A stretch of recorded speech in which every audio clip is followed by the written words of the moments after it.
আমার আজকের নিবেদন কবি কৃত্তিবাস ওঝার রামের বিলাপ। বিলাপ করেন রাম লক্ষণের আগে, ভুলিতে না পারি সীতা সদা মনে জাগে। কি করিব, কোথা যাব, অনুজ লক্ষণ, কোথা গেলে সীতা পাব, কর নিরূপণ।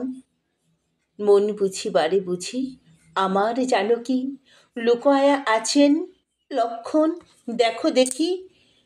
বুঝি কোনো মণিপত্নী সহিত কোথায় গেলেন জানকী নাহি, না জানাই আমায়। গোদাবরী তীরে আছে কমল কানন, তথা কি কমলমুখী করিছে ভ্রমণ।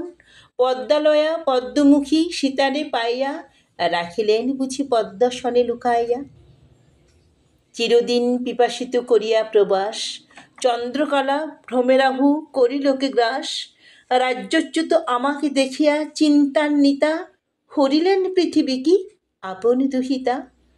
রাজ্যহীন যদ্যপি হয়েছি আমি বটে, রাজলক্ষ্মী তথাপি ছিলেন সন্নিকটে।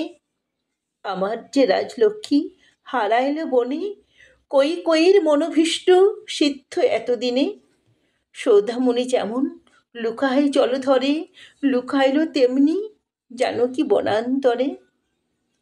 দিবাকর নিশাকর দীপ্ত তারাগণ, দিবানিশি করিতেছে তব নিবারণ।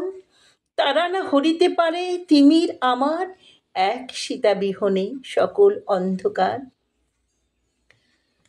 দশ দিক শূন্য দেখি সীতা অদর্শনে, সীতা বিনা অন্য কিছু নাহি লয় মনে।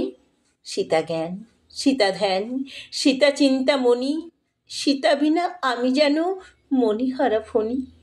নমস্কার।